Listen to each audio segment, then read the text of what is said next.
Que Dieu vivant et vrai vous bénisse abondamment au nom magnifique et inégalable de Jésus-Christ, notre Rédempteur qui est assis à la droite de Dieu et qui intercède pour les croyants. Je rends grâce à Dieu le Père de Jésus-Christ et notre Père céleste pour l'opportunité qu'il me donne de partager avec vous sa parole qu'il a magnifiée au-dessus de toute sa renommée. C'est moi, Tito Mbanda.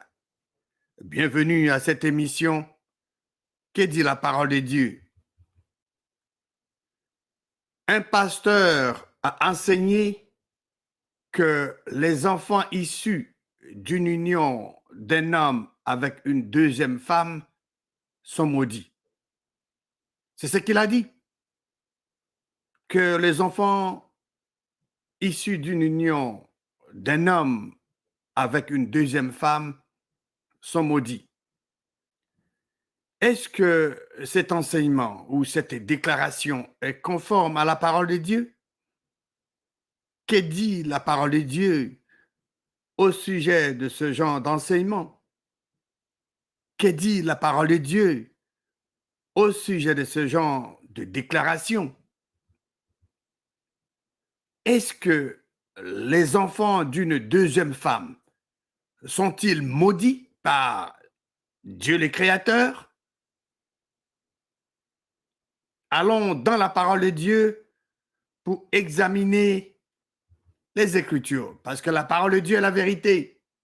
La parole de Dieu va nous dire ce que Dieu a fait comme déclaration dans sa parole. Donc, nous allons dans la parole de Dieu pour voir quelques exemples des enfants de deuxième femme dans la parole de Dieu. Le premier exemple que nous allons examiner est l'enfant de la deuxième femme d'Abraham, appelée Agar. Et cet enfant est nommé Ismaël. Nous allons dans le livre de Genèse, chapitre 21, Genèse 21, et nous allons lire le verset 9 à 13 d'abord. Sarah vit rire le fils qu'Agar, l'Égyptienne, avait enfanté à Abraham. Verset 10. Et elle, donc, Sarah, dit à Abraham, chasse cette servante et son fils, car le fils de cette servante n'héritera pas avec mon fils, avec Isaac. Verset 11, quelle était la réaction d'Abraham en écoutant la demande de sa femme qui lui demande de chasser la servante, qui est sa femme, avec qui il a eu un enfant. Verset 11. Cette parole déplut fort aux yeux d'Abraham. À cause de quoi? À cause de son fils. Verset 12. Mais Dieu, dit à Abraham, Dieu intervient. Dieu intervient pour confirmer ce que la femme d'Abraham lui a dit. Ce que Sarah avait dit à Abraham. Qu'est-ce que Sarah avait dit à Abraham? Au verset 10. Elle dit à Abraham, chasse cette servante et son fils, car le fils de cette servante n'héritera pas avec mon fils, avec Isaac. Et au verset 12, mais Dieu dit à Abraham que cela ne déplaise pas à tes yeux à cause de l'enfant et de ta servante. Accorde à Sarah tout ce qu'elle te demandera, car c'est d'Isaac que sortira une postérité qui te sera propre. Verset 13. Je ferai aussi une nation du fils de ta servante, car il est ta postérité. Ismaël a la postérité d'Abraham. Et Dieu dit qu'il va faire d'Ismaël une nation aussi. Genèse chapitre 21, lisons maintenant le verset 17 à 20. Genèse 21, 17 à 20.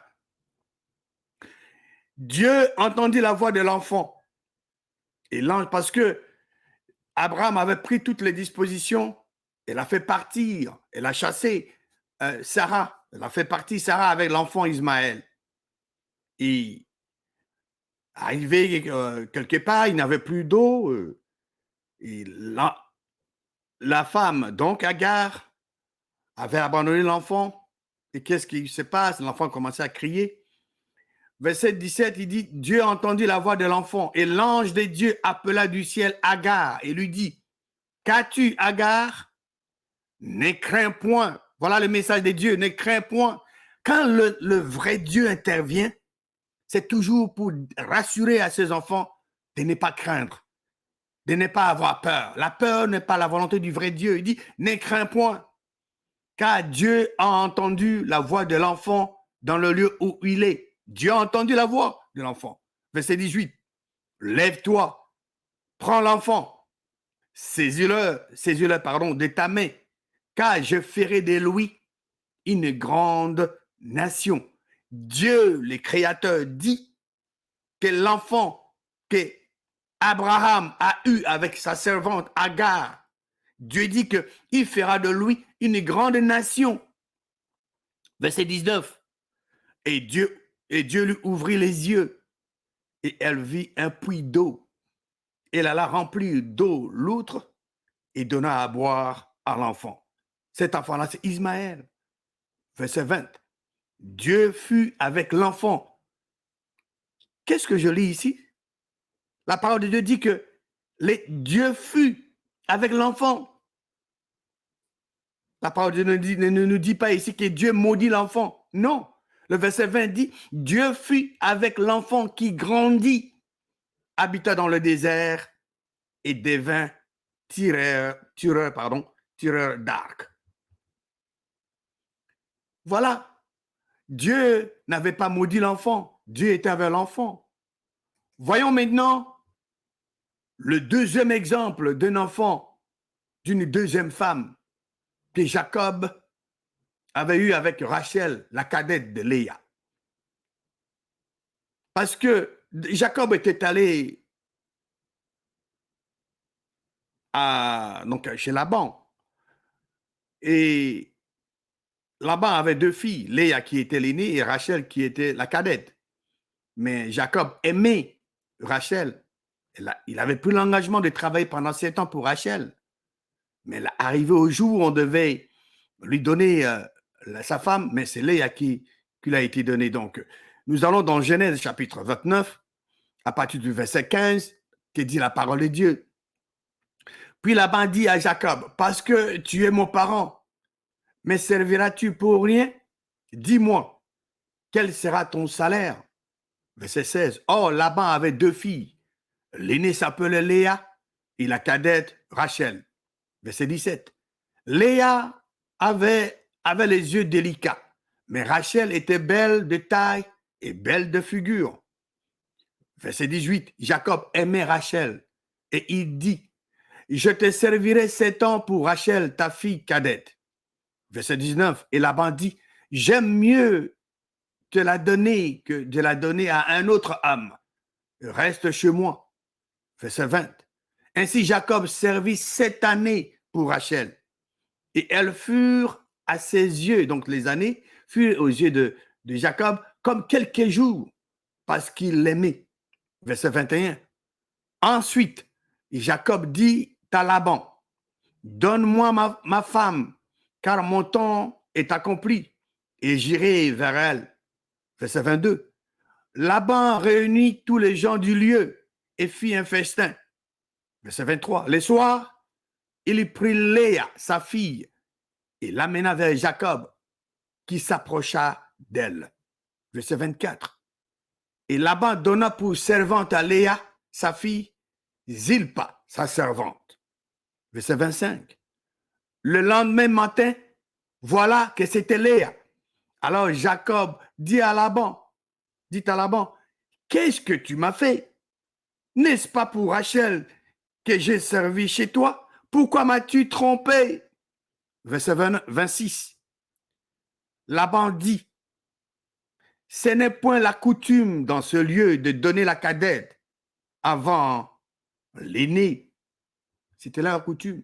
On ne peut pas donner la cadette avant l'aîné. Et Léa, quand Léa a eu l'union avec Jacob, Léa a fait des enfants. Mais Rachel était restée stérile. Rachel n'avait pas d'enfants. Mais finalement, Dieu lui a accordé des enfants, 2 enfants. Mais lisons Genèse chapitre 30 au verset 22 et 24. Dieu s'est souvenu de Rachel. Il l'exauça parce que Rachel pria et il la rendit féconde. Verset 23. Elle devint enceinte et enfanta un fils. Et elle dit, Dieu a enlevé mon opprobre. Et elle lui donna le nom de Joseph en disant que l'Éternel m'ajoute un autre fils. Effectivement, Benjamin était né après Joseph. Nous voyons ici que Joseph était né d'une deuxième femme de Jacob. Cette femme est appelée Rachel, qui a enfanté Joseph à Jacob. Donc Joseph, le fils de Rachel avec Jacob, fut vendu plus tard. Donc Jacob a eu cet enfant avec Rachel plus tard. Et Dieu commençait à communiquer avec Joseph. Joseph parlait avec ses frères. Il leur partageait les songes. Et ses frères, au lieu de l'aimer, ils l'ont haï. Et le père de Joseph, Jacob, l'aimait aussi. Mais ses frères se sont concertés pour vendre Joseph aux Égyptiens. Lisons Genèse chapitre 37, à partir du verset 26. Alors Judas dit à ses frères, parce qu'ils s'étaient déjà concertés, ils l'ont mis dans un endroit où ils voulaient le tuer. Mais Judas dit à ses frères, que gagnerons-nous à tuer notre frère et à cacher son sang? Verset 27. Venez, vendons-le aux Ismaélites et ne mettons pas la main sur lui, car il est notre frère, notre cher. Et ses frères l'écoutèrent. Verset 28. Au passage de marchands madianites, ils tirèrent et firent remonter Joseph hors de la citerne. Donc, ils avaient mis Joseph dans la citerne. Et ils le vendirent pour 20 cycles d'argent aux Ismaélites qui l'amenèrent en Égypte. Ils ont acheté Joseph, ils l'ont amené où? En Égypte. Genèse 41, lisons le verset 14. Joseph arrive en Égypte, il est vendu chez Potiphar, il les servait, son patron le met. Mais la femme de Potiphar voulait vraiment avoir des relations sexuelles avec Joseph. Joseph avait refusé. Il a accusé Joseph chez Potiphar, on l'a mis en prison. Il y a eu beaucoup d'histoires. Mais au verset 14 de Genèse 41, on voit ici parce que Pharaon a eu des songes. Il a demandé aux magiciens, aux sorciers pour lui donner des explications. Ils n'ont pas pu. Mais il y a les officiers de Pharaon qui étaient en prison se sont rappelés de l'explication que Joseph leur avait donnée quand ils étaient en prison. Et c'était arrivé exactement comme il avait dit. Alors, le monsieur parle à Pharaon. Pharaon dit, bon, fais-moi venir ces messieurs. Genèse 41, verset 14. Pharaon fit appeler Joseph. On le fit sortir en hâte de prison. Qu'est-ce que Joseph va faire? Joseph, il se rasa, changea de vêtements et se rendit vers Pharaon. Voilà, il y a des principes ici. Quand vous devez vous présenter devant une autorité, qu'est-ce que vous devez faire? Vous devez vous raser. Vous devez mettre vos meilleurs vêtements. Et enfin, vous vous présentez devant l'autorité. C'est ce que les protocoles recommandent ici, donc c'est ce que Joseph a fait. Nous pouvons tirer, nous pouvons en profiter, nous pouvons copier cela. Après avoir donné à Pharaon l'explication de ses songes, voici ce que la parole de Dieu dit. Genèse 41. Lisons maintenant le verset 37 à 41. Verset 37. Ces paroles plurent à Pharaon et à tous ses serviteurs. Donc, l'explication donnée à Pharaon a plu à Pharaon et à ses serviteurs. Verset 38. Et Pharaon dit à ses serviteurs, trouverions-nous un homme comme celui-ci, ayant en lui l'Esprit des dieux? Et Pharaon dit à Joseph, puisque Dieu t'a fait connaître toutes ces choses, il n'y a personne qui soit aussi intelligent et aussi sage que toi. Nous voyons ici, c'est le livre de Genèse, n'est-ce pas? Le livre de Genèse. Ici, nous voyons les caractéristiques d'un homme qui doit être un dirigeant. Et ces caractéristiques, ces critères sont sortis de la bouche de Pharaon. Il dit ici, trouverons-nous un homme comme celui-ci ayant en lui l'Esprit des dieux? Ça, c'est la première chose. L'Esprit de Dieu, le Créateur dans cet homme. Et Pharaon dit à Joseph, puisque Dieu t'a fait connaître toutes ces choses, il n'y a personne qui soit aussi intelligent. Donc, le dirigeant doit avoir l'Esprit de Dieu en lui. Il doit être intelligent et aussi sage que toi. Il doit être sage aussi. La sagesse, c'est la connaissance appliquée. Verset 40. J'établis sur ma maison et tout mon peuple obéira à tes ordres.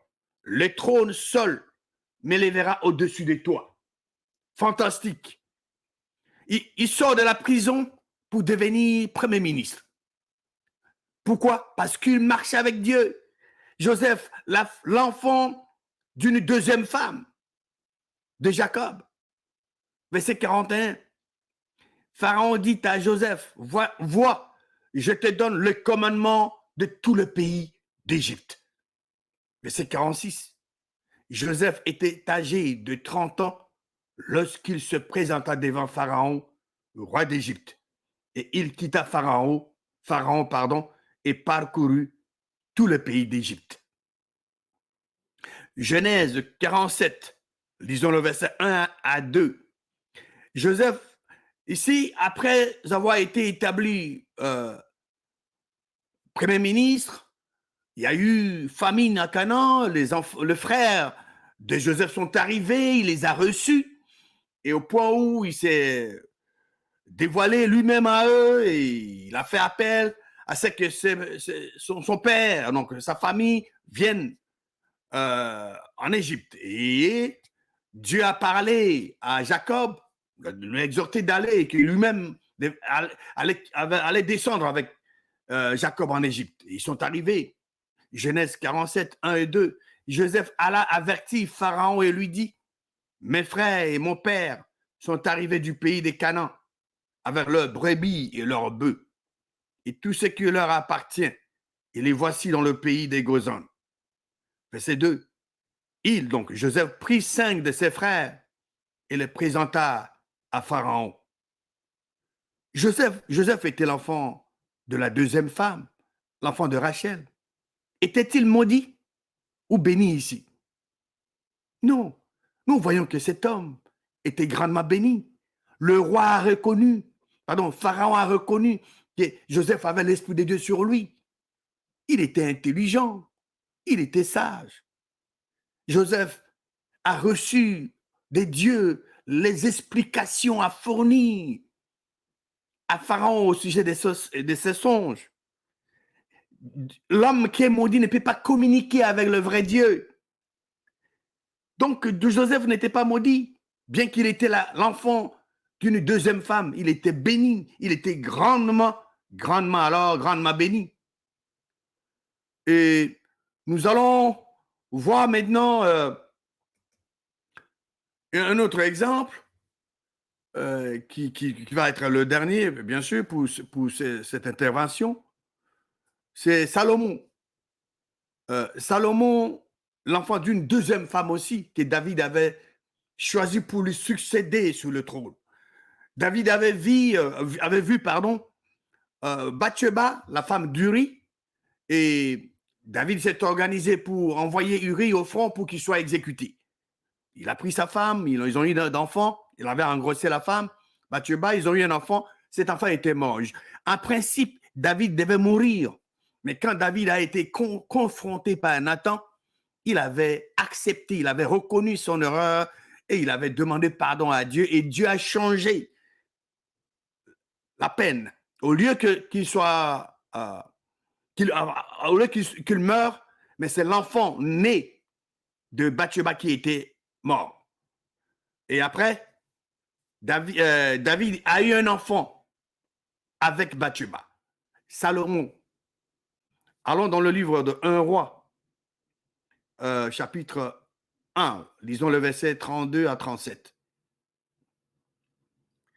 Et ici, on voit que Salomon va maintenant succéder son père sur l'ordre de David. Le roi David dit, appelez-moi les sacrificateurs Sadok, Nathan le prophète et Benadja, fils de Jéhojada. Ils entrèrent en présence du roi. Verset 33. Et le roi leur dit, prenez avec vous les serviteurs de votre maître, faites monter Salomon, mon fils, sur ma mule, et faites-le descendre à Guillon. Là, les sacrificateurs Sadok et Nathan le prophète loindront pour roi sur Israël. Vous sonnerez de la trompette et vous direz, vive le roi Salomon. Verset 35, vous monterez après lui, il viendra s'asseoir sur mon trône et il régnera à ma place. C'est lui qui, par mon ordre, sera chef d'Israël et de Juda. Benadja, fils de Jéhojada, répondit au roi, Amen, ainsi disent l'Éternel, les dieux de mon Seigneur le roi. Que l'Éternel soit avec Salomon comme il a été avec mon Seigneur le roi, et qu'il élève son trône au-dessus du trône de mon Seigneur le roi David. Et nous allons voir ici que Salomon est établi roi. Dieu était apparu à Salomon. Nous allons dans 2 Chroniques, chapitre 1, versets 7 à 12. Pendant la nuit, Dieu apparut à Salomon et lui dit, demande ce que tu veux que je te donne. Salomon répondit à Dieu, tu as traité David, mon père, avec une grande bienveillance et tu m'as fait régner à sa place. Est-ce que Salomon est maudit? Non, Salomon est l'enfant d'une deuxième femme. Mais Dieu est apparu à Salomon, communique avec lui, demande, il lui dit, hein? Demande ce que tu veux que je te donne. Verset 9. Maintenant, éternel Dieu, que ta promesse à David, mon père, s'accomplisse, puisque tu m'as fait régner sur un peuple nombreux comme la poussière de la terre. Accorde-moi donc de la sagesse et de l'intelligence, afin que je sache me conduire à la tête de ce peuple. Car qui pourrait juger ton peuple, ce peuple si grand? Dieu dit à Salomon, puisque c'est là ce qui est dans ton cœur, puisque tu ne demandes ni de richesse, ni de bien, ni de la gloire, ni de la mort de tes ennemis, ni même une longue vie, et que tu demandes pour toi de la sagesse et de l'intelligence afin de juger mon peuple sur lequel je t'ai fait régner. Verset 12. La sagesse et l'intelligence te sont accordées. Je te donnerai en outre de richesses, de biens et de la gloire, comme n'en a jamais eu aucun roi avant toi, et comme n'en aura aucun après toi. Salomon n'était pas l'enfant de la première femme de David. Celui que David avait établi roi pour le succéder, il était béni. Salomon était en harmonie, il était en communion avec Dieu le Créateur, qui lui était apparu et qui lui a accordé la sagesse et l'intelligence. Est-ce que Salomon, l'enfant d'une deuxième femme, était-il maudit? Non. Salomon était grandement béni. Il était en communion avec le Créateur et qui lui a accordé la sagesse et l'intelligence. En conclusion, nous avions vu dans la parole de Dieu qu'Ismaël était l'enfant d'une deuxième femme qu'Abraham avait eue avec Agar. Et est-ce que Dieu avait maudit Ismaël? Non, Dieu ne l'avait pas maudit. La parole de Dieu dit que Dieu était avec Ismaël. Il a fait de lui une nation. Nous avions aussi vu l'exemple de Joseph, l'enfant que Jacob avait eu avec sa deuxième femme Rachel. Dieu l'avait élevé en Égypte pour devenir premier ministre. Est-ce que Joseph était-il maudit? Non, il était grandement béni. Il avait l'Esprit de Dieu en lui. Le pharaon a reconnu.